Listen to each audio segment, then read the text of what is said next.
Hey guys, tonight we drift along warm river air while oil lamps flicker over mud brick walls and a slow city hum rises under the stars. You stand on a dusty lane in ancient Mesopotamia, watching the Tigris and Euphrates glow like two ribbons of bronze. There are no showers, no chrome faucets, no fancy soaps that smell like mountain breeze. Your toes sink in silt. Your skin feels sticky all day. And yes, you probably won't survive this if you expect hot water to be available on tap in the next 5 minutes. So, before you get comfortable, take a moment to like the video and subscribe, but only if you genuinely enjoy what I do here. Tell me your location and your local time in the comments, because I love to see our tiny map light up across the world. Now, dim the lights, maybe turn on a fan for that soft background hum, and let's ease into tonight's journey together. You step into Ur at dusk. The air holds a mix of river smell, warm clay, and kitchen smoke. Donkeys plod, a dog yawns. From the quays, the water carriers move in a steady line. They balance heavy jars from a wooden yoke. Their shoulders shine with sweat. Your feet crunch on pottery chips. The lamps paint gold on the water. You trail behind them to the canal steps. The stone is slick with silt. A boy skips down, sure-footed as a cat. He dips a jar and waits for the swirl to clear. Watch the trick. He fills from the top layer, where the water looks bright. He avoids the muddy bottom. He knows this as well as you know where your phone charger is located. You watch a woman tie a cloth over the mouth of a jar. She pours through the fabric to catch grit. You try it. The fabric goes brown. The water turns clear. Not perfect, but better. You smile, low-tech, high stakes. A fish bumps your toe and zips away. Free pedicure. 5 stars. The carriers call out, sweet water. Fresh, not salty. The words matter here. The lowlands near the Gulf can taste briny. Upstream is kinder. You learn the rhythm fast. Fetch, settle, pour off, carry, repeat. Your core gets a workout. Congrats, you just joined CrossFit, Jar Edition. A family sets their big jar in the shade. The clay is unglazed. It sweats. Tiny droplets bead on the outside and vanish in the night air. The water inside cools as it breathes. You touch the jar. It feels like the side of a melon in a market. Cool. Velvet. This is not a fridge. But it works. Clean starts with cool because cool slows rot. Your mouth says thank you. You glance up. The ziggurat looms like a dark mountain. Ur is no small town. It is a major Sumerian city, famous for its ziggurat temple, its role in trade, and for the writing done with a reed on clay tablets. Canals lace the streets. Many are lined with baked brick and sealed with shiny black bitumen. That's the stuff that smells like tar and keeps the water from leaking away. Boats of reed and wood slide by, their oars dipping like slow wings. A carrier huffs past you with 2 jars. He nods at you to keep up.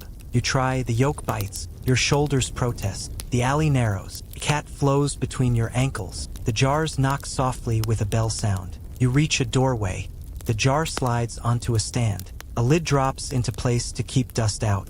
A child peeks, wide-eyed, and makes a face at your wobble. You bow like you meant to do that. The child laughs, comedy gold. You smell something sharp and green.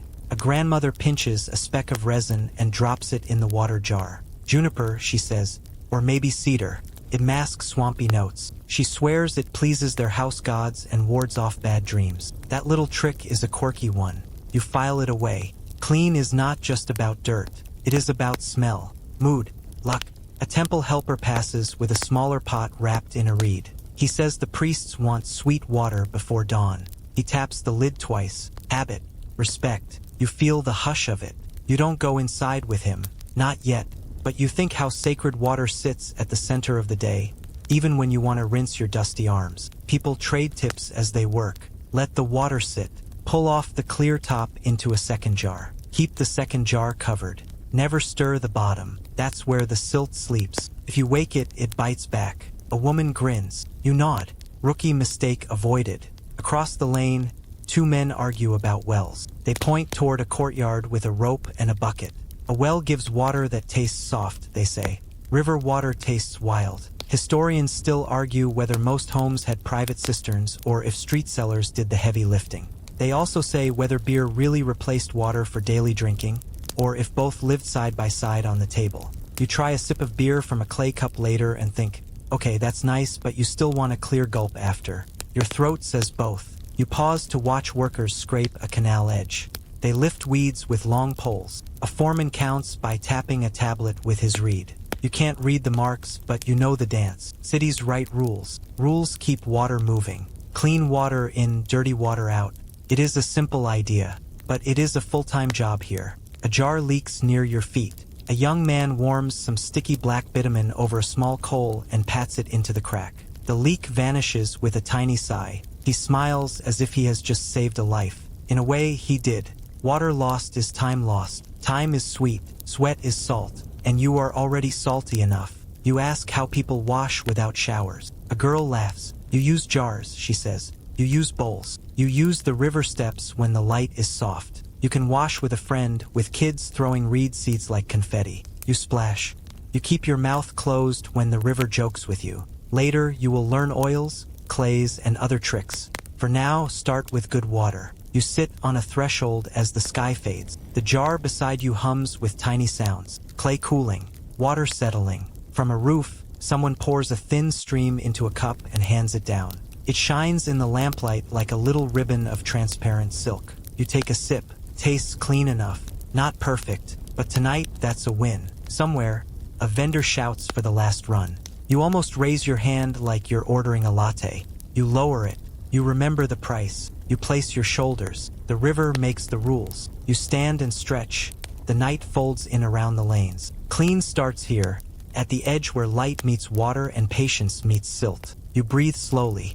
You listen to the city settle, and you learn to pay with it. You drift with the crowd toward the stepped bank. The canal glints in the lamplight. The steps are neat and regular, laid in baked brick and sealed with black bitumen. You see iron-dark rings set into the wall for ropes. Boats tie up there by day. At night, people tie themselves up. They come to rinse, to cool, to talk. You ease down one step, then another. The brick is warm from the sun, slick from silt. Your foot slides. You do a tiny dance. A grandmother gives you a look that says, "Nice move, but please don't take me with you." You recover. You pretend it was a stretch, very advanced yoga. The pose is called Slippery Warrior. Everyone stays close to the flow. Downstream of the mooring rings, the current pulls hard. You see how clear it looks in the middle. Near the edge, little pockets sit still and gather scum. You wrinkle your nose. That is where bugs love to hatch. That is where heat and waste cling. Moving water is the secret. Carries dirt away. It dilutes smells. It steals heat like a patient thief. A woman fills a small bowl and pours water over her forearms. She never scoops from the bottom. She schemes the top and lets the rest go by. You copy her. Feels good. Cool. Fast. Your skin wakes up. You rub a handful of sand across your calves. The grit lifts sweat and dust. A boy offers you a broken potsherd, edges smoothed by years in the canal. He shows you how to scrape gently, from ankle to knee. Not a blade, just a little scoop. It works, cheap spa day. Kids cannonball nearby if cannonballs were allowed. They splash in with shrieks and come up with reeds in their hair. A man wades out with a net and waves them away from his spot. He is not angry. He is proud. He has found a sweet spot in the current. He will not share. You respect it. It is like defending the last charging port at an airport. A small carp nibbles your heel. You jump. Jumps. You both pretend you meant to do that. A line of gossip hops from group to group faster than the fish. You catch pieces. A new tax on grain. A cousin who ran off with a musician. The city gate will be shut early for a moon rite. You start to get it. The steps clean bodies and also clean heads. You wash the day off. You talk the worry out. Archaeologists have found stepped embankments like this in old cities along these rivers. Brick and bitumen keep the banks from crumbling. Mooring stones prove how busy these edges were. People were here. Boats were here. Life was here. You feel that truth in your knees as you brace against the push of the water. An older man taps his reed staff on a plaque half set into the wall. Rules, he says. Keep trash upstream of the spillway. Do not drain dye vats here. Do not block the steps with baskets. You can't read the marks, but the tone is clear. The city takes the water very seriously. Later, you hear how a famous law code punished people who let canals clog. If your field levee failed and flooded a neighbor, you paid. Work crews still dredge silt at dawn. You saw them. The canal only looks lazy. It is managed like a crowded kitchen. You scoop a little water to rinse your hair. Someone warns you about the eddy near the second post. It swirls like a small hand pulling at ankles. You step left. Good call. You look up and see a temple boy with a shaved patch on his head. He stands on the top step holding a little jar. He closes his eyes and pours a thin stream back to the river, an offering. The jar is from the sweet water store, he says. Mixed with river water at the right time of night, it is pure enough for the god's morning wash. You remember that tapped lid from earlier. You like the echo. A woman ties a tiny clay fish to the fringe of her wrap. She says it pleases the Lord of fresh water. She taps it twice and winks. Quirky, sure. But she relaxes after. You know how a lucky charm feels in a pocket. Clean starts in the mind. You learn the step dance. Put weight on the edge of your heel. Keep your toes free to grip. Do not stomp the bottom. That wakes the silt. It blooms into brown clouds that stick to everything. The current will clear it, but you will wear it home if you aren't careful. A pair of teens sweeps the step above you with little reed brooms. They push grit into the flow. The broom bristles hum against brick. Simple, smart, takes 5 minutes. It saves 5 hours of sandy ankles. Across the canal, you spot a shallow pool cut off by a low sill. It looks calm. It looks friendly. Do not trust it. Stagnant water grows green fast in this heat. Skin itches follow. The older women tell you this with zero softness. They have lived it. They have the remedies and the lecturing tone to prove it. You nod. You will not anger the panel. The moon climbs. A group of men steps down in wrapped cloths. They wash quite and quickly. They keep their eyes low. A blind singer on the bank plucks a lyre and hums. His voice floats like smoke. Historians still debate whether people observed these steps by time and gender, or whether there were special hours for temple staff, and whether bathing was done in a state of undress or in wraps. The writings on clay show rules about water, but not every rule we would like to know. You watch and follow what locals do. It works. A boy carries a clay jar capped with fine cloth. He dips the jar, lets it sit, then pours the top into another pot. He hands a ladle to his mother. She rinses a small child. The child squeals and kicks and then grins. You splash your own shoulders again and feel your breath slow. Your day gets lighter by about 2 handfuls of water. Near the top step, a guard walks by with a short spear. He does not poke anyone. He exists. His presence is the ancient version of a no-diving sign. You smile at him. He doesn't smile back, but his eyebrow goes from stern to almost neutral. Progress. You catch a soft debate about wells versus river wash. The well is cooler at noon, someone says, but the river wins at dusk because the current sweeps you clean. Historians still debate whether most families relied more on private wells, street vendors, or communal washing facilities for their daily needs. The truth likely shifts by season, class, and neighborhood. You take note. You also take another bowl of river to your neck. The air smells like wet brick, green reed, and far-off cook fires. Your skin feels new, not squeaky, just less tired. You wring water from your tunic hem. It makes a tiny silver rope back to the step. You listen to it drip. You listen to the city breathe. You hear the last boat of the night knock softly against a ring. You are in the middle of the river's vast body, even while you stand on a narrow step.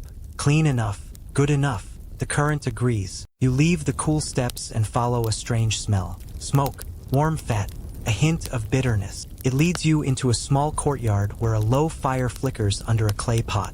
A woman in a dyed wrap stirs with a smooth stick. Her arms move slowly and steadily. The pot breathes like a sleepy beast. You remember your step dance at the canal and brace for your next workout, upper body day. She nods at you and lifts the lid. Puff of scent rolls up. It is not flowers. It is sheep and ash and something sharp. She laughs at your face. She says, "Don't worry. It will clean, not cuddle." You lean in anyway. You smell the step. You smell the kitchen. You smell a recipe older than most stories. Beside the fire sits a wide bowl lined with reeds. Ash from burned reeds and palm fronds fills it. She pours sweet water through.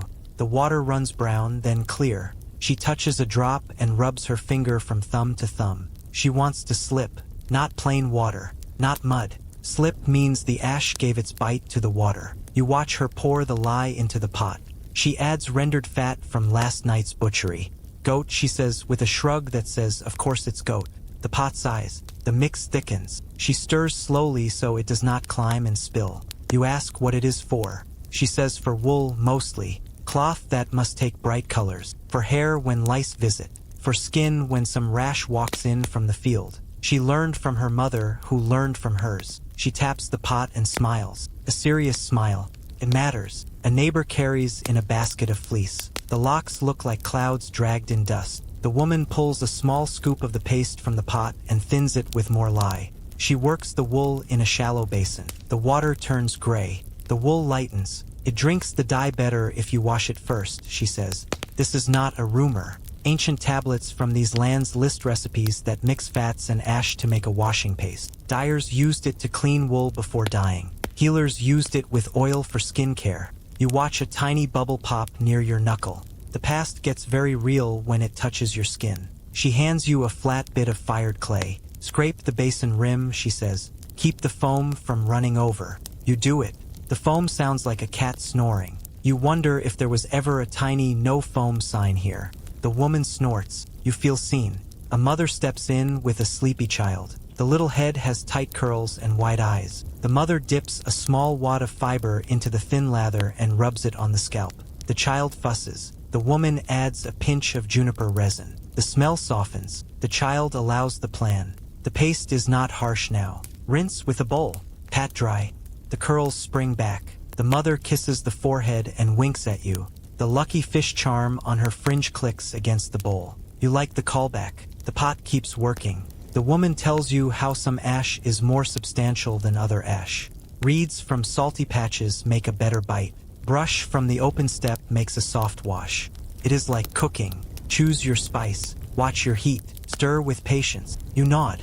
You try not to complain about the smell. You remind yourself that this is essentially the original body wash of history. Congratulations. It smells like a wet goat that has just discovered jazz. A healer comes through the gate.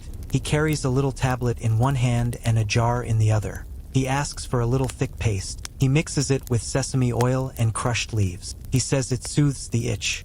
He dabs a bit on your arm to show how it spreads. Feels slick, not greasy. It lifts dust. It leaves your skin soft. He tells you to rinse after a count of 50 heartbeats. You do. Your arm looks brighter. You are not saying wow. You are not saying wow. He tells you a tale. Once he mixed paste, oil, and beer for a rash. The patient got better. Was it the paste? Was it time? He shrugs. He knows people come back. That is a win. Historians still debate whether people used soap on their skin every day or reserved it for cloth, hair, and medicinal purposes, with the oil and scrape method being the most common for most baths. The clay words hint. The jars and tools whisper. The truth sits somewhere in the middle, like foam on a basin. You watch the woman pour the thickened batch into small clay cups to cool. She will keep it soft like a paste. Some days, when the ash is strong and the fat is clean, it sets firmer. She stamps a fingernail mark on the top of each cup. That is her maker's note. No fancy label. No mountain breeze. Just her mark and the smell of work. You feel a quiet respect. A young dyer runs in with blue-stained hands. He borrows a scoop and tosses it in a vat where wool swirls. He swears the paste makes the dye grip tighter. He says the foreman yelled less this week. That is science enough for him. You nod like a calm lab coach. Another neighbor shows you a cloth bag. Inside, crushed seeds rattle like tiny bones. She calls them desert dates. She swears they make soft foam when rubbed in water. She shakes a pinch into a bowl, swirls, and shows you a faint froth. It smells mild and green. Not everyone trusts this trick. She grins. Quirky. Sure. But her hair looks great. You tuck the idea away. A boy pokes the pot with a stick. The woman smacks his hand lightly. She says, "This bite is not for tongues. Respect the lie." She points to a tiny scar on her thumb, a memory from a sloppy day. You feel your own fingers curl back all on their own.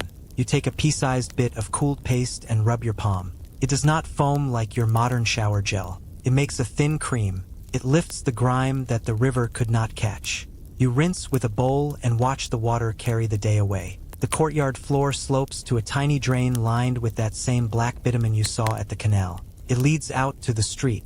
Clean in, dirty out. The city keeps repeating itself, like a helpful song. The woman stirs again and talks about prices. Fat costs more in winter. Ash is free if you gather and burn it yourself. Time is a significant cost. Time to render. Time to filter. Time to stir. You think of your own time. You think of a pump that sends hot water on demand. You send that thought away. You stay here. You listen to the spoon scrape the pot.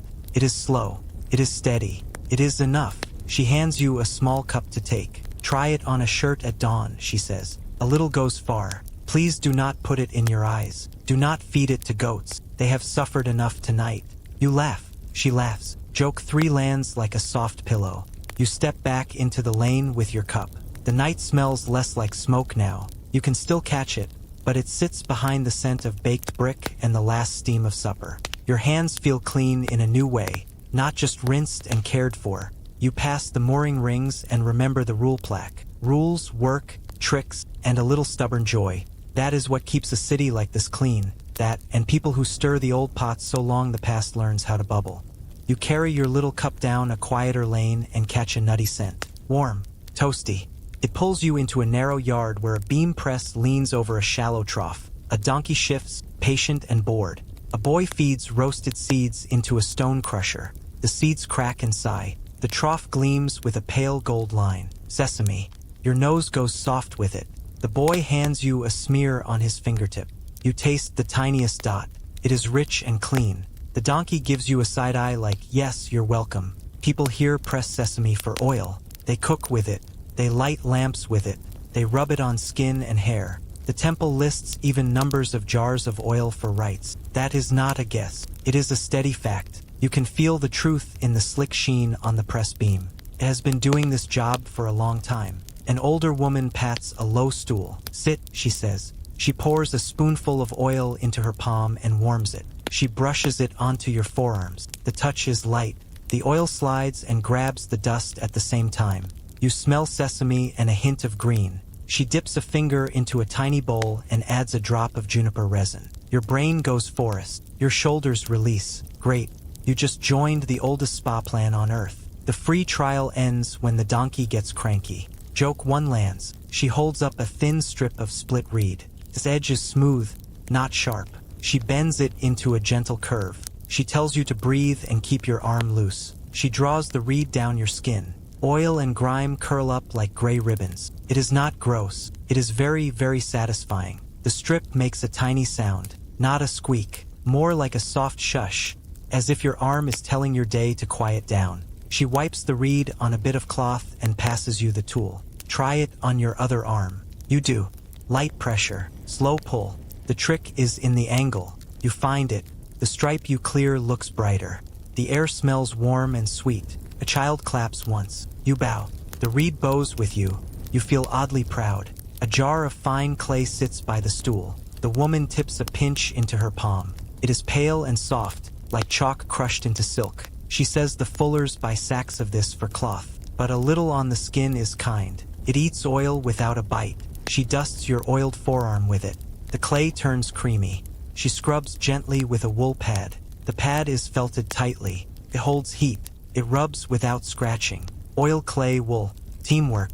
Dirt does not stand a chance. Your arm looks awake. She shows you the wool pad up close. It is cut in a smooth oval and bound at the edge with red thread. You press it to your cheek. It is like hugging a soft cloud that knows boundaries. She chuckles and hands you a second pad. Work in little circles, she says. Follow with the reed. You do. The pad hums against your skin. The reed finishes the job. Your face feels like it dropped a heavy backpack. Under the stool sits a small basket of odd bits. A sliver of baked brick polished by use. A piece of soft pumice was traded from far away. A bundle of reeds tied tight like a tiny broom. She lifts the broom and runs it over your palm. Tickles. She says some folks swear by the reed bundle on oil. It lifts hair and dust at once. Quirky?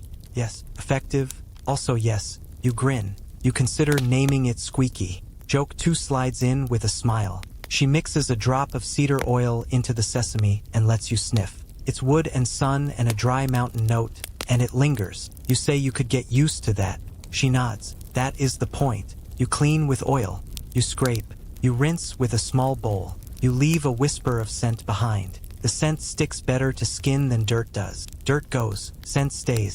That is the ancient flex. You watch a neighbor do the same on his feet. Oil, clay, reed, rinse. He pays extra attention to the toes. He lost a nail last season after a swamp day in the fields. He swears the oil keeps cracks from deepening. You do not need proof. You can see how he walks more easily after a small win. Another woman shakes a little pouch. White dust puffs into a bowl. She says it is mountain earth traded in lumps. It looks like powdered moon. She wets it with a few drops and spreads a quick mask on her cheeks and forehead. The clay tightens as it dries. She waits a minute and wipes it away with warm oil. The skin under it shines. She beams. You beam back. You add moon dust to the list of things you want and do not need. A boy runs in panting. He shows a palm where a smear of tar stuck during a boat fix. The older woman tuts, oils the spot, presses on a palmful of clay, and rubs with the wool. The tar yields. Takes a minute. The boy watches the stain loosen and laughs with relief. Then he tries to pocket the reed. She swats him and gives him a broken one for practice. He leaves happy, with a stripe of clean skin and a lesson in angles. You ask about metal scrapers. She shrugs. Some traders show bronze tools. Shiny. Pricey. Not needed. A well-cut reed curves with the arm. A wool pad is cheap. Historians still argue whether metal strigils were common here or rare luxuries, and whether most people relied on reeds, wood, and cloth instead. The ground gives reeds. The sheep provide wool. The answer may be as simple as that. A temple helper steps in to buy a little flask. He says the morning duty needs soft oil, not a strong scent. He will warm it near the altar and wipe the dust from sacred things. He does not say more. He does not need to. Clean and sacred are cousins in this city. You feel the hush again. A young man tries your reed. He presses too hard and winces. The woman laughs and guides his hand. Less force. More glide. The stain lifts faster. You catch the lesson. Clean does not need a battle. It requires patience, the right tools, and good lighting. Someone mentions a fringe trick. Save a little fine silt from a clean side pool. Let it dry. Grind it. Mix with oil for a light, cooling scrub. Not everyone likes this. Some say river silt is for bricks, not faces. Others swear it is as gentle as flour. You are curious. You test a dot on your wrist. Feels cool. It leaves no scratch. You make a note and do not overdo it. Middle path always. The donkey sets a hoof and blows a long breath. The press beam creaks. The boy scoops more oil from the trough into a jar. He caps it with cloth and string. He draws a fish sign on the clay seal with his nail. You spot the lucky fish again and smile. The city loves its symbols. You work the wool pad over your neck and shoulders. The heat of your skin meets the light drag of the felt. Then the reed clears a bright line. You pour a bowl of water and rinse. The drops run off in beads. The oil is thin now but not gone. A soft sheen remains. You do not look like a statue. You look rested. You joke that you now smell like a sesame bagel. 3 people say, "What is a bagel?" You cough and say, "A round bread from a dream you had." Joke 3 survives. Historians still debate whether people applied this oil and scrape daily, saved it for the end of hard weeks, or reserved it for special occasions, such as festival evenings. The truth likely shifts by job, season, and coin. You know your skin says thank you. You feel lighter than when you walked in. The night wraps the yard in a slow hum. The reed rests, the wool folds. The jar goes on a shelf. You stand and roll your shoulders. No shower. No problem. The city taught you a different path, and it works. Before dawn, a soft bell rings. You blink awake. The city holds its breath. Lamps glow like sleepy stars. You slip into the lane and follow 3 temple keepers. They creep. Jars ride their shoulders. Lids are tied with cloth and string. Each lid gets 2 taps from a fingertip, habit, or a tiny prayer. You match their pace. You tiptoe so hard that you are basically stealth mode if stealth wore sandals. The temple rises from the dark like a low hill. The bricks smell cool. Bitumen lines the base like black satin. The gate is tall. A guard lifts a bar and lets you in with a slight nod. Inside, the air feels washed. Reed mats hush your steps. You hear a faint trickle through a channel. The keepers carry the sweet water to a stone basin. The basin shines with oil and age. This is the Apsu, they say, sweet water for the god. The name tastes like a deep pool when you say it. They set the jars down. One keeper lifts a small ladle. He dips it, holds it high, and lets the water fall back in a thin silver line. He watches how it lands. He listens to the note. He smiles. He likes the sound. He says the water is right tonight. Cool, clear, calm. You nod like you understand. You do not. You hum the tiniest song, so you look wise. A temple boy brings a bundle of fresh tamarisk twigs. He ties one to a little handle. He dips it and sprinkles water over the threshold. Drops flash in the lamplight. He moves around the room. He touches the floor, the doorposts, the steps to the inner shrine. He does not speak loudly. He murmurs a line you can't catch. The room relaxes, like a held breath let go. The keepers wash their hands, then their mouths and faces. Right hand first, left hand after. They dry on clean cloths hung from a peg. A low burner puffs a thin curl of juniper smoke. It smells sharp and sweet. The scent reminds you of the oil yard. You smile at the callback. The gods like clean, he says. The gods like sweet smoke. People copy the gods. That is how a habit spreads from temple to street. You look around. A narrow channel runs from the Apsu to a small spout outside. The water is not left to sit. It moves. It goes where it should. That idea repeats everywhere in this city. Clean in, dirty out. Even the god's room follows the rule. Priest steps in. He wears a fresh wrap and a quiet face. A small shaved patch shows on his head. You saw the temple boy's patch at the river, too. It marks service. It also helps with lice. He washes again. He cups the water and lifts it to the dawn. He whispers, and the whisper sits on your skin like light. He dabs oil on a cloth and wipes a bronze stand. The metal wakes and glows. He breathes a slow breath. You match it without thinking. He carries a small jar to the inner door. He touches the frame with the tamarisk. He waits. He lets the room settle. Then he goes in. You do not follow. You watch from the side as the keepers polish the floor. One lifts a reed broom and sweeps dust to a corner. Another wipes the step edges with a damp cloth. Every move is soft and exact. You want to help. You end up polishing one tile with the focus of a raccoon washing a grape. It shines. You grin. You pretend that was the plan. A keeper shows you a little odd thing. He floats a tiny clay boat on the Apsu. He says when the ship touches the rim, the level is set. No more, no less. He swears by it. Quirky? Sure. But he has the calm smile of a man whose boat did not lie. You let him have his trick. He also shows you a small fish carved in wood. He ties it to the ladle handle. For luck, he says. You have seen that fish before in the lane and by the press. The city loves its signs. Your mind files the pattern. You ask about the APSU. A keeper points to a clay tablet set in the wall.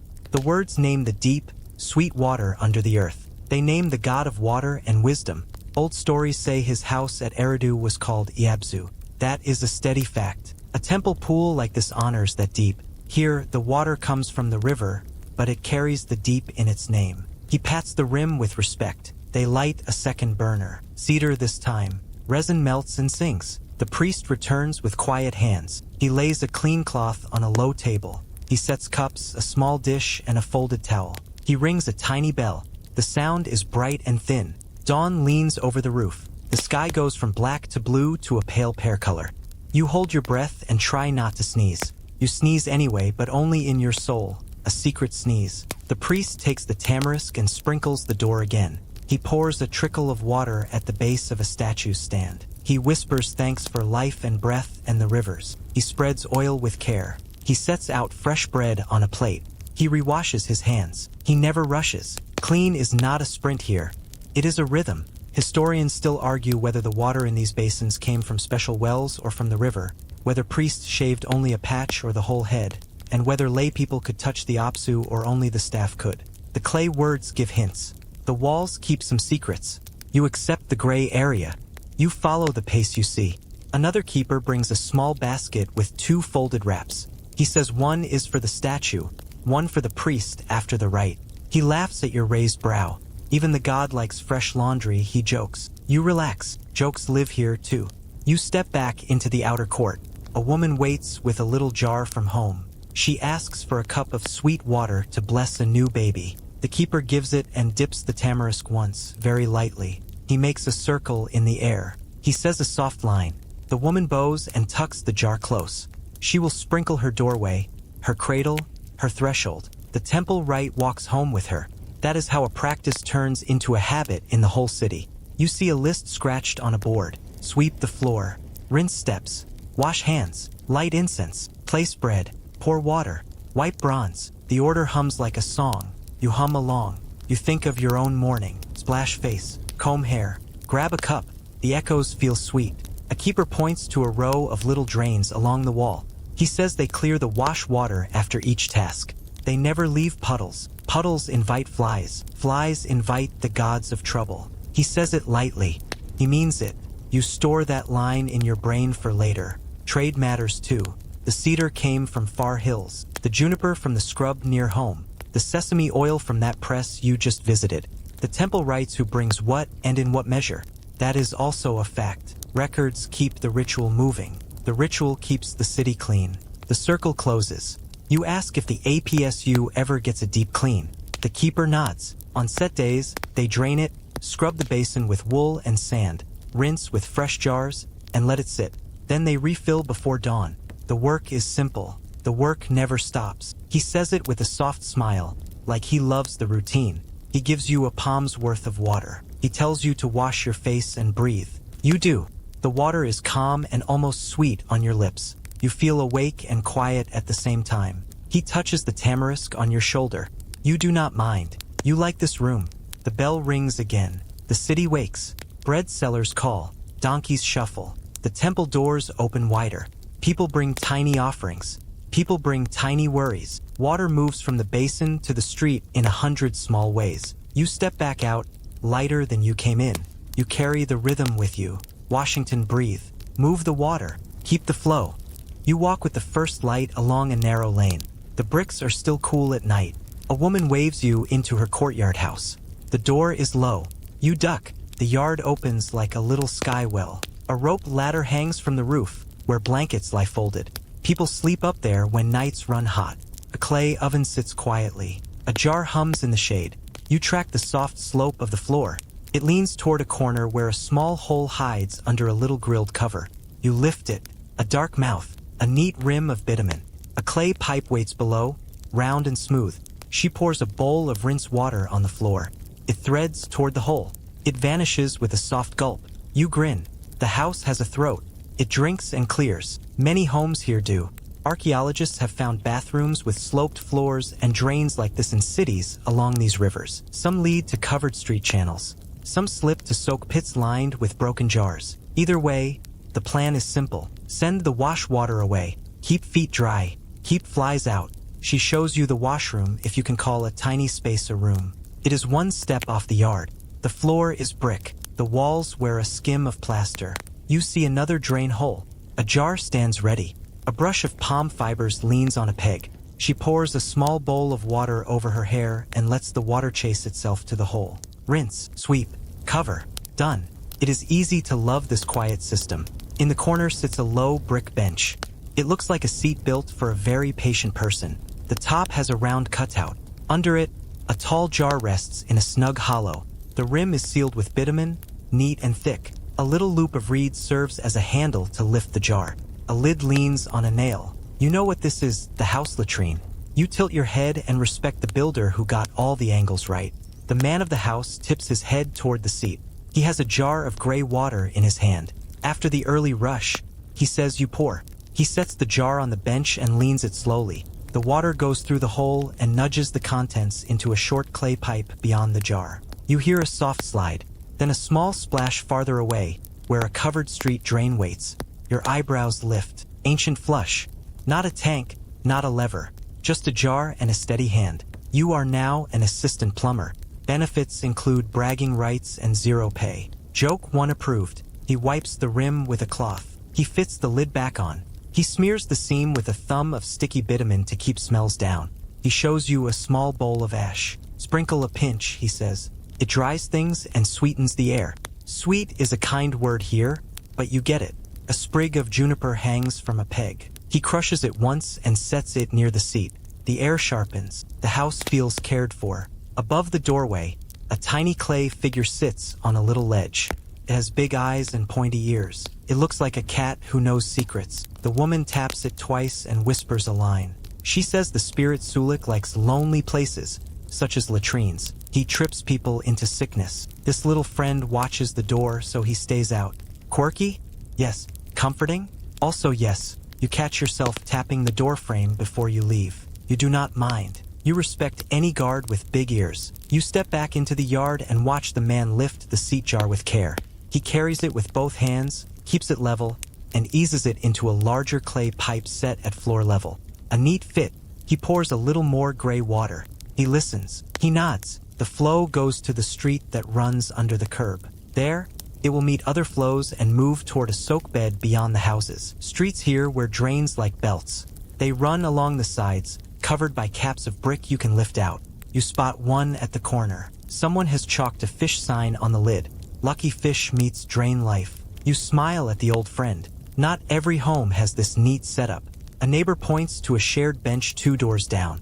It sits by a covered channel. Families take turns with buckets. A boy stands ready with a broom of date palm midribs. Historians still argue whether most houses had private toilets or used shared street latrines, and how often pipes linked to real sewers versus simple pits. The dig sites show both. The truth rides on coin, street, and year. You accept the mix and follow what your eyes show. Night brings its own habits. People sleep on roofs. No one wants to climb down a ladder at midnight with shaky legs and snakes on the brain. So a night jar sits near each blanket. In the gray before dawn, lids go on, and careful feet bring jars down. You join the quiet line to the corner drain. Lids lift, pours happen, no one talks. Then the jars are rinsed with a dipper and a pinch of ash. The line dissolves like mist. You step back into the lane. Dawn spreads like pale milk across brick. A crew rounds the bend with brooms and shovels. They are small, fast, and serious. They lift the brick caps on the street channel. One tips a jar, and a thin stream of water runs to wake the flow. Another scrapes silt into a basket. The broom heads whisper on the ground. It is the best ASMR you have heard all week. You consider subscribing to their broom channel. Joke 2 sweeps in politely. A foreman taps a list on a clay tablet. He points to a place where the gutter dips incorrectly. A mason kneels and resets 2 bricks with a soft clack. A boy comes behind with a lump of bitumen to seal the seam. The smell pops and fades. The cap goes back on. You watch the water run smoothly. They throw a little extra water to settle the dust. A little means less cough later. It is not an order. It is lived wisdom. A donkey cart clops by. The driver calls for baskets of sweepings. The baskets hold weed, silt, and a little of what you think they have. He takes it to a heap beyond the fields. Later, it will decompose into a safe mix for trees. Some farmers want it. Some do not. People have opinions. You keep your face neutral. You are new here. You are a guest. Back inside, the woman shows you the little washer's corner again. She sets the wool pad, the reed scraper, and the brush in a row. She rinses the cloth in a bowl and hangs it to dry on a peg. Nothing sits wet on the floor. Wet feeds mold. Mold feeds trouble. She points to the drain hole and smiles like a mother whose baby just learned to nap. You nod. You have become a fan of holes. A child points to a thick plug of clay that lives near the drain. Storm coming? He says. They can press the plug into the hole to stop the smell if the street floods. It is a simple stopper. It has saved this room more than once. He pats it like a pet. You say nice plug. He beams like you complimented a hero. Joke 3 gets an extra clap. The sun climbs. Heat waits at the edge. The crew finishes the block and leaves a drift of clean lines behind them. The lane looks ready for the day. The drains hum low. The house smells of sesame and a hint of cedar. You bend and touch the smooth bitumen rim of the floor drain. Feels like a seal on a letter. Says, we keep what we want and we send the rest away. You pass the bench one more time. The lid sits tight. The sprig of juniper holds its green. The little clay guardian watches with big eyes. You nod to him. He does not nod back. He does not need to. You step into the light and follow the line of caps along the curb. Each cap is a quiet promise that the city will handle what the night brought. No showers needed. Just bricks, jars, pipes, and people who get up before the sun and sweep the world into place. You follow the curb caps and the soft rush of water to an expansive yard by the canal. The air smells like wet wool, with smoke, and a sharp bite that tickles your nose. Men and women stand in waist-high vats. They stomp in place while holding ropes that cross the ceiling. Their feet press cloth under gray foam. Their voices rise and fall in a steady chant. Boom, push, lift, breathe. It is laundry and cardio in one. You think of your gym membership and blush. The vat wins. Joke 1 steps on beat. A foreman waves you in. He points to a big basket of ash from reed and brush. He pours river water through the ash into a trough. The water turns brown, then evident, then slick. He tests it with his finger and thumb. There it is again. Slip. He nods. That is sharp water, he says. Like cuts grease and sweat from wool. You saw a miniature version in the soap yard. Here it runs in rivers. He tosses a pinch of fine clay into the trough. Fullers love clay. It drinks oils that lie lifts. He stirs with a flat paddle. The mix looks like weak milk. A helper drags a woven bale of wool cloth to the vat. The fabric is heavy and gray from use. He lowers it in. The stompers shift to that vat and start their slow dance. Feet press. Knees bend, the rope creaks. You smell the day leaving the threads. A girl hands you a short pole with fork tips. She shows you how to tease the cloth edge down so it sinks and does not float. You work the fork under the fold and tuck it. The foam slides. The girl grins. You grin back. You are now part of the stomp squad. Perks include very clean calves. Tablets from these lands name fullers as a trade. They list rations for their crews and deliveries of ash, oil, and wool. That is an apparent fact. You feel the truth in this yard. This is not side work. It is a craft. You step aside to watch the rinse crew. They pull a sodden sheet from the vat and lay it over a beam. Two people grab the ends and twist in opposite directions. Water pours out in arcs. The cloth makes a wet drum sound as it tightens. They carry it to the steps and dunk it in the canal where the current runs fast. They swish, lift, swish again. The gray fades. The water tries to take the cloth. They do not let go. On the bank, a line of linen hangs on ropes that cross like a spider's web.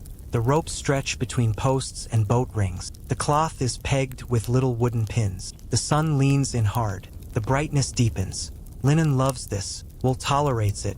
A woman pats a wet line smooth with both hands. She ensures the edges lie straight so the weave dries evenly. She tells you the trick. Spread tight, keep even, and let the sun do its work. It bleaches, it warms, it scares off smells. The sun is an old cleaner who charges in freckles. Near the vats, a man beats a tunic on a smooth stone. He folds, strikes, turns, and strikes again. The blows set the fibers, thicken the cloth, and knock loose grit. He times his hits to the stompers' chant boom on boom. The rhythm moves through the yard like a calm drumline. You could fall asleep standing up if your feet weren't busy. Someone brings out a little cup of that goat ash paste you carried last night. Spot clean, she says. She dabs a greasy mark near the neck of a white wrap. She rubs with a wool pad and rinses it quickly. The halo fades. Soap for detail, lye for bulk. You love how the old tools tag team. A boy trots past with a basket of tiny clay tags. Each tag has a stamp mark, a fish, a star, a pair of lines. Clients tie them to their garments with a string. When the work is done, the tag finds the owner. Is this common? Maybe just here. Quirky, yes, but it saves fights at pickup. You eye the fish tag and feel like it has been following you around the city. Friendly little guy. At the edge of the yard, a woman unrolls a frame made of 4 sticks. She wraps a wet cloth around it and wedges the frame in the sun. She says this keeps it from shrinking as it dries. A neighbor swears by a different trick. She spreads the cloth on damp reed mats at dawn so dew and sun work together. Dew in this heat? A thin veil, but she promises it helps. You shrug and log it as a fringe move. Not everyone agrees. She winks and points at her bright sheet like a trophy. You lift a bucket and tip it into a vat. You set it down and feel your arms wobble. A man laughs and says, "Careful, the vat will buy your shoes if you step wrong." You look down and curl your toes in your sandals. You would like to keep them today. Joke 2 walks by in dry sandals. Near the wall, a line of jars sits open to the breeze. The liquid inside smells sharp. A whisper goes around that some shops use stale urine to boost the cleanliness. You look at the jars with a new face. Historians still debate whether human urine was commonly used in Mesopotamian fulling, or if plant ash lye did most of the work, and the urine trick belonged more to later city laundries by the sea. The texts mention sharp liquids. The jars smell like decisions. You step back. Your nose says plant ash is enough for today. The foreman shows you a batch of soda ash from salty plants burned down to white. He says it bites harder than reed ash. He uses it for linen when he wants a bright finish. He mixes only a little or the cloth goes stiff. He rubs the scrap between finger and thumb to hear the squeak. He nods. He listens to cloth like a baker listens to bread. You help spread towels on the roof of the yard house. The tiles bake. The heat lifts quickly. The towels lighten as you watch. A child runs along the ridge with a basket of pegs. She pegs in rhythm. 1 2 1 2. She hums a tune that sounds like the Stomper's song, but brighter. A black dog sleeps under the shade of a beam. He dreams of chasing reeds. His paws twitch. Down below, a woman washes little shirts in a basin. She uses gentler water with less bite and more clay. She rubs the cuffs with a felt pad. She sets them to dry in the shade so they do not go stiff. Homework sits next to yard work. Both count. You ask how often people bring big loads here. The foreman rubs his chin. After heavy weeks, before big feasts. When mud season ends, historians still debate whether most laundry was done at home with small bowls or in yards like this, with vats and crews, and whether households sent fine pieces to fullers and kept rougher items in-house. You watch the flow here and decide the answer lies between coins, class, and dirt level. A thin man walks in with a bundle wrapped in a reed mat. He sets it down like it's fragile. Inside is a white dress stitched with blue. He says it is for a temple day. He gets clay, not harsh lye. It receives a gentle stomp and is left slightly dry. He pays extra. The crew nods. They love a challenge. They also love extras. By noon, the yard shimmers. The vats steam.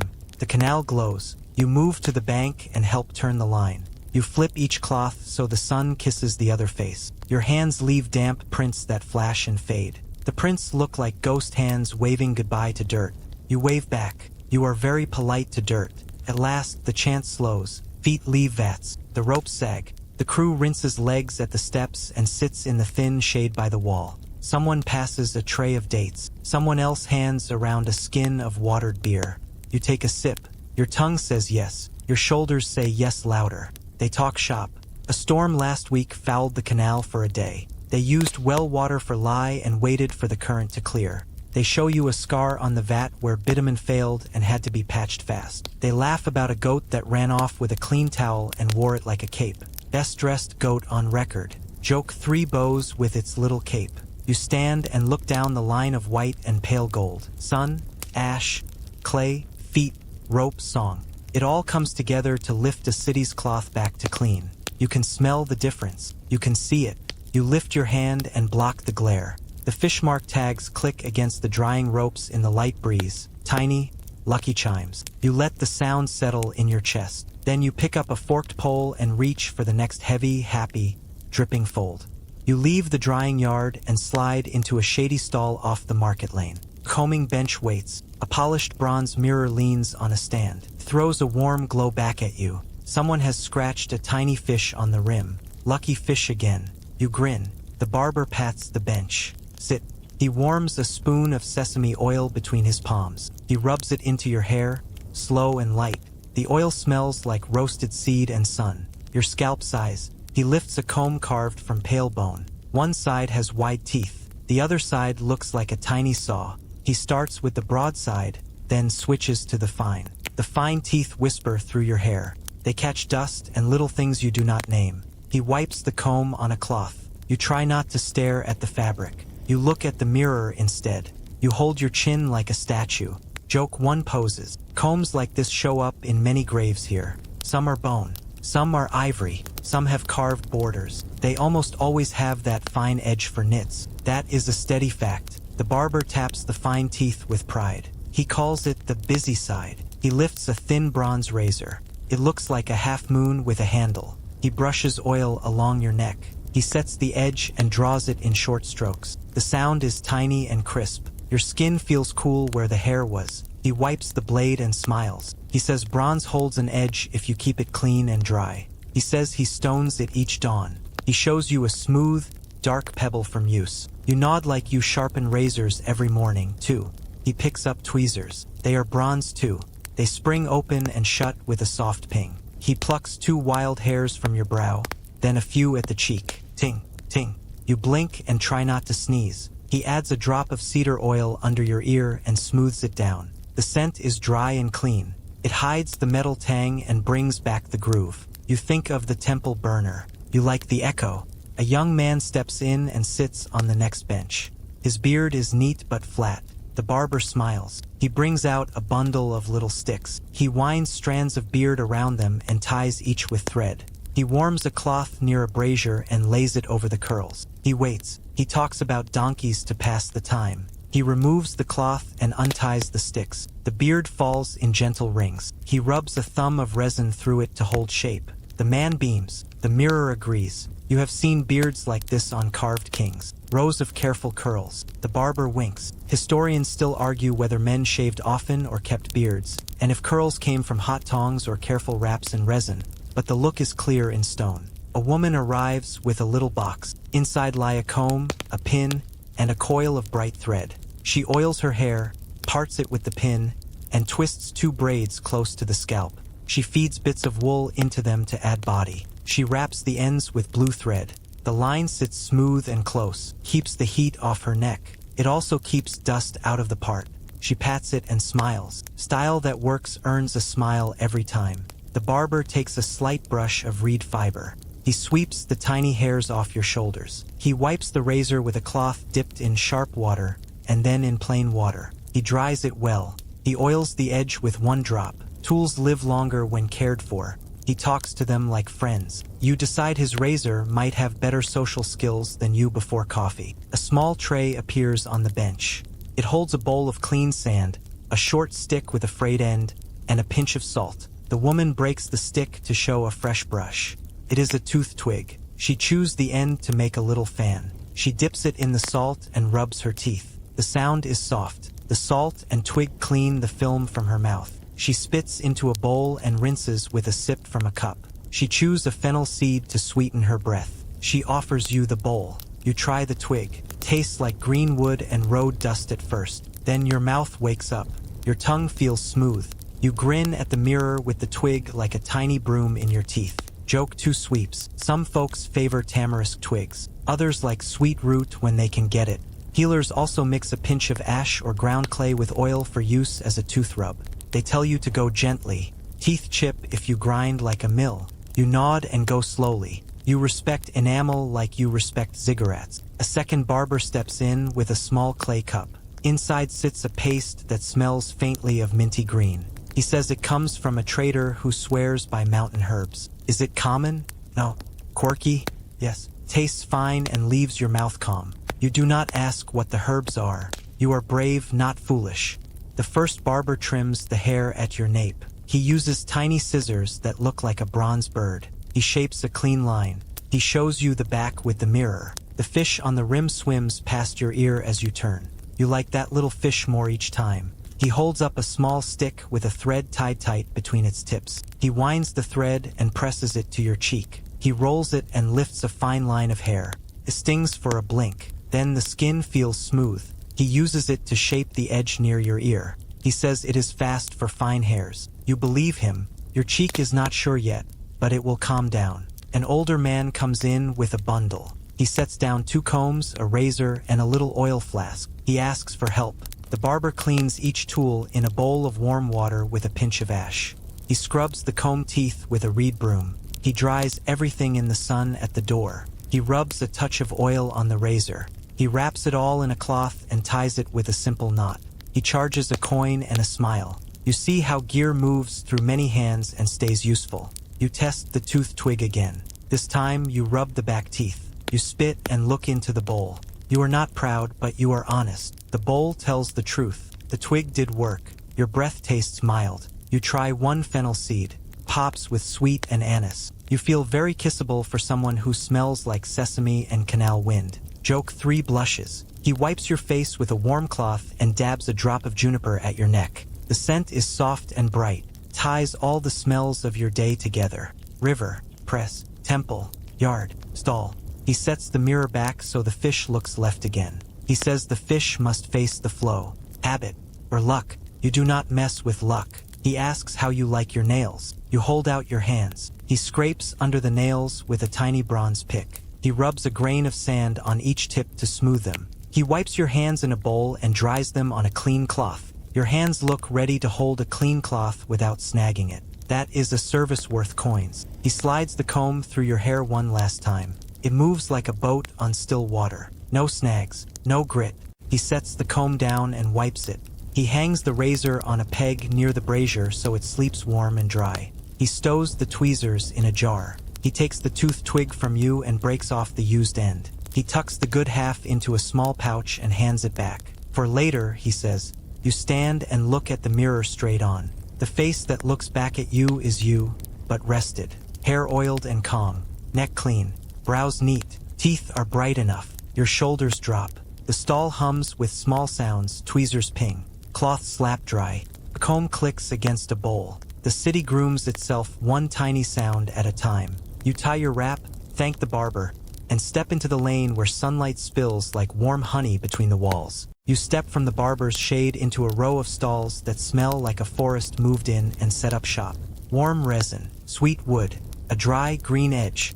A perfumer lifts a lid from a small clay jar. Smoke curls out like a cattail. He smiles. He says cedar and juniper. You nod. Your nose says yes. He pours a thumb of sesame oil into a shallow pan. He drops in a pinch of crushed juniper berries and a flake of resin. He sets the pan near a coal so it warms, not boils. He stirs with a twig. The oil turns faint gold. He dips a reed and brushes your wrist. The scent is clean. It smells like the temple burner, the oil yard, and a walk in tall grass.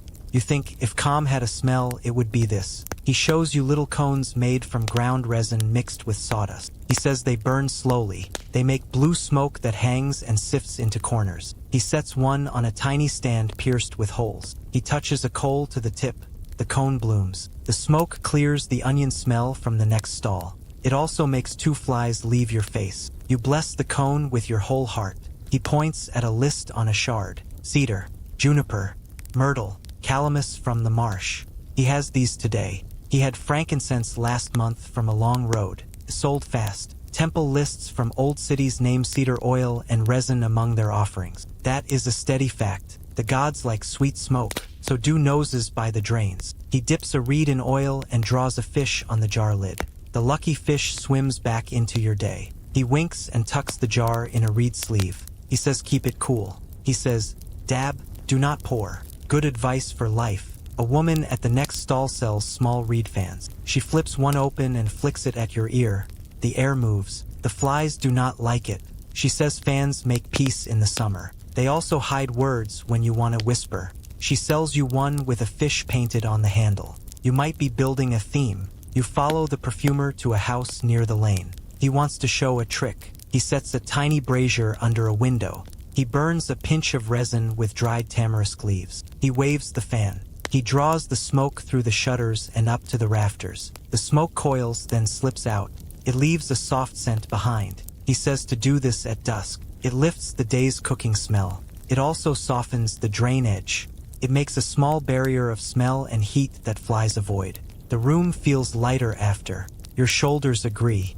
He opens a chest that holds folded wraps. A sachet sits on the bottom. It is a little bag of cedar chips and juniper. He lifts it and shakes. The smell is dry and sharp. He says moths hate it. He taps the chest rim with a smile. Cedar for wood. Cedar for oil. Cedar for corners. The tree is a friend. On the roof, a neighbor beats blankets with a reed switch. Dust blooms and floats away. She drapes the blankets in the sun. She tucks one edge under a rope so the wind cannot steal it. She says the sun does most of the work. Heat drives the little biters out. Smoke does the rest at night. Tools remain the same. Light, air, and a hint of burn. She shows you a quirky trick. She fills a shallow bowl with water. She pours a thin skin of old lamp oil on top. She sets the bowl far from the water jar. A gnat tries to land, touches the oil and fails. No eggs today. She swears it keeps the wigglers out of tubs. She says, do not do this near your drinking jar. Obviously, you nod like your life depends on that nod. A boy runs past with a fly whisk made from palm fibers. He swats the air by the oven. The strands snap and hiss. He says it is fun. He also says it saves food from a small army with wings. He gives you a turn. You swish once and feel 10 years old. Back in the stall, the perfumer shows small stone jars. The tops are tight. He opens one. The oil inside smells like crushed myrtle leaves and green bark. He dabs it on your hairline. He keeps hair from smelling like smoke after a cook fire. He says many people wear mild oil each morning. The Epic of Gilgamesh even tells a man to bathe, dress clean, and anoint his head with oil so his days feel bright. That line lives in your ear like a song. A trader unfolds a cloth with lumps inside. He claims they are rare herbs from the high road. He says they clear heads, heal bites, and make donkeys dance. You do not buy the last part. The perfumer laughs and buys a tiny pinch anyway. He will test it in a clay cup. He always tests. He watches. He keeps what works. He shares, but only after he is sure. That is how knowledge walks. The perfumer lowers his voice. He says some people burn sulfur to smoke out pests. He does not. He prefers cedar and juniper. He rolls his eyes at the smell of sulfur. Historians still argue whether most homes used fancy incense only for show, or if typical houses burned plain leaves and cheap resin each night for bugs. The texts list offerings. The digs show burners. The rest is guess and habit. You ask about a word you heard in the lane. Hunabu. Some say it names a vigorous plant. Some say it is just a mix of oils. Historians still argue whether that word means cannabis or another aromatic. You do not need to solve it in this stall. You tuck the sound away like a small seed. A woman balances a copper incense pan on a long handle. She walks the alley and swings it slowly. Smoke trails behind her like a lazy comet. She stops at each door and wafts the smoke into the lintels. She taps the pan twice. You have seen that tap before on water lids and fish charms. Tap tap. Small acts become anchors. A man hangs a strip of sticky resin from the rafters near the oven. It shines like syrup. A fly lands and stays. He nods. He swears by resin strips. He says bitumen works too, but the smell wins some days and loses others. Quirky? Yes. Effective?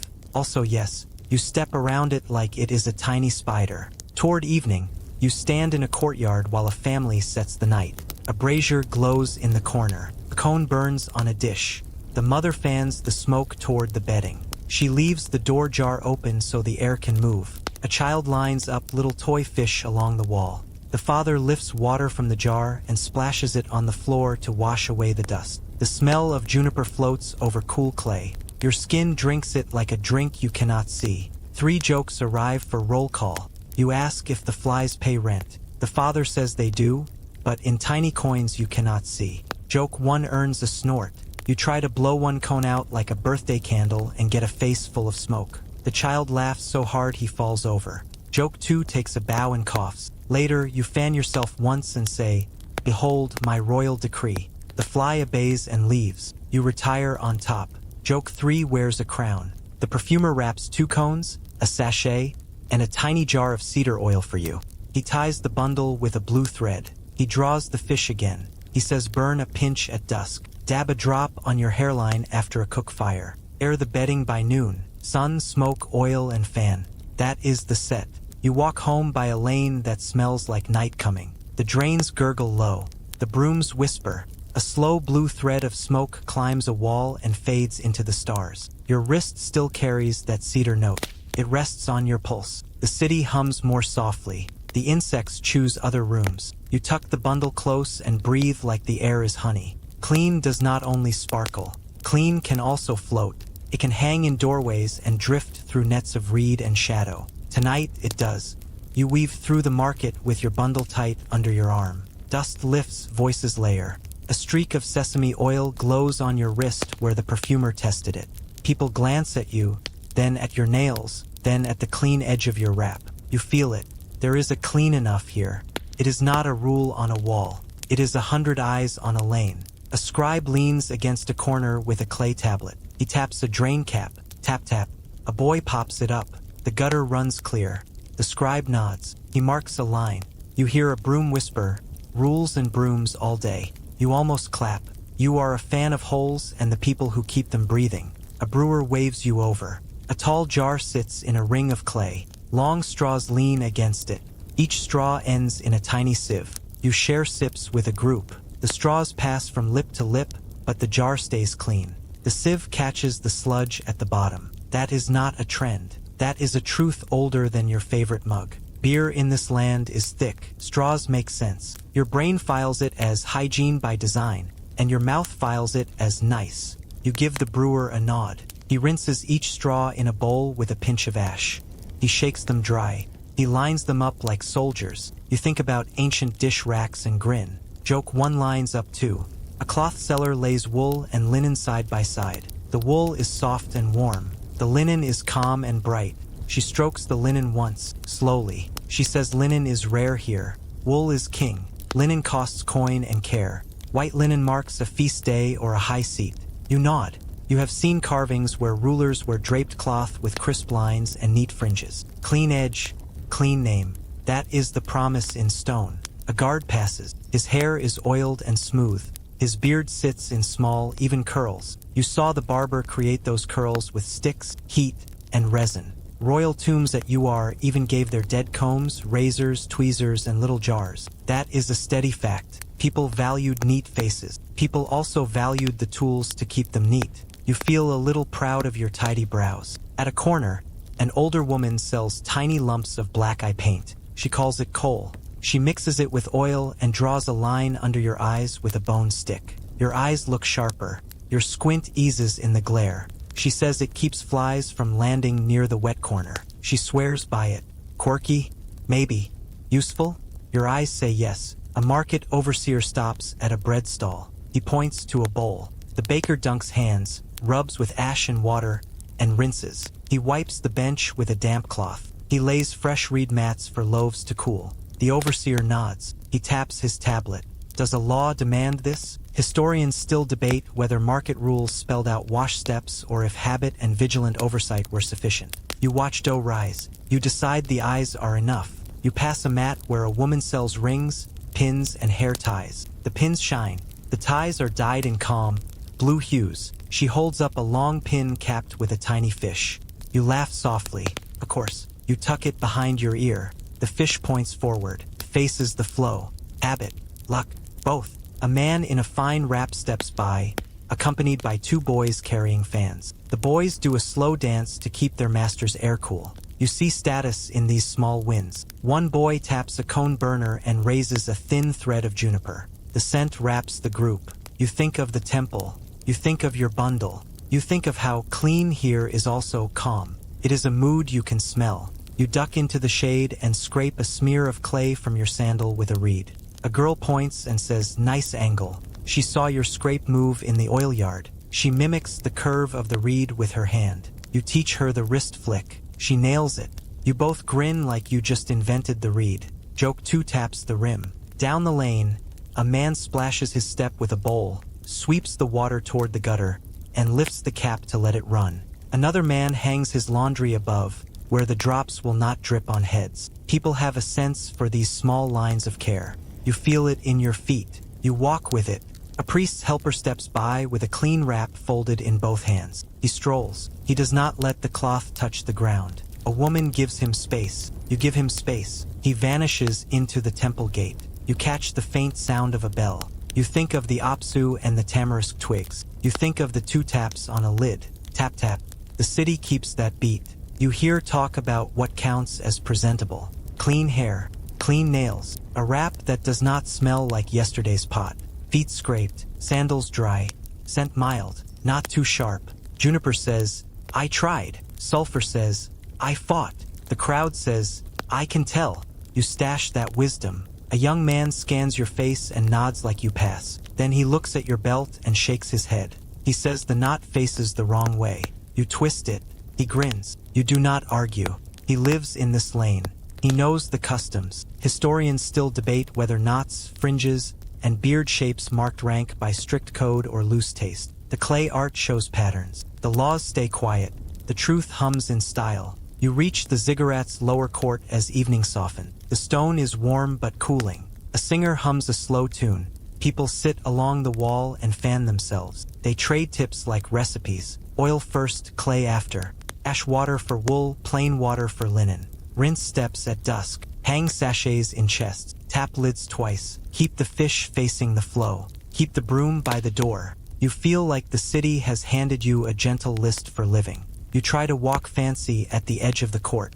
You trip on your fan. You bow to cover it. No one cares. No one laughs. You sigh in relief and whisper, "Smooth." Joke 3 bows 2, very clean and very humble. You take out your cone and your little jar. You sit on your step. You light 1 pinch. You dab 1 drop on your hairline. You listen to the gutter's murmur. You smell the cedar and the warm bread and the faint bite of bitumen. You watch a last boat glide in with a slow knock against a ring. You see the lucky fish on the mooring stone. You smile. You breathe out. The city breathes with you. Clean enough, good enough, better than enough. Settle back now, and let the sounds soften, as the market closes and the last voices fall into little pockets of quiet, and the warm bricks give up their day's heat to the open air, because the river glow turns gentle and thin as silk, and each breath you take comes smoother and slower and softer. Feel your fingertips rest, warm from the sesame touch, and picture a thin line of blue smoke rise from your cone and drift across the room like a sleepy ribbon. And when it meets the wall it folds and fades and leaves only a sweet hint of cedar, and the faintest resin kiss, and even that grows lighter, like a memory that knows when to sit down. Let your eyes fall on the water jar in the corner, the lid set neat, the fish scratched on top facing toward the door, and think of 2 taps, small and sure, and how often hands in this city do that small act, not because they must, but because it helps the mind feel calm and tidy. Your own mind understands this and takes the cue and loosens its grip. Hear the quiet broom down the lane, and the soft click of a drain cap, and the far pluck of a lyre you cannot see, and the sand under sandals whisper once, then stop.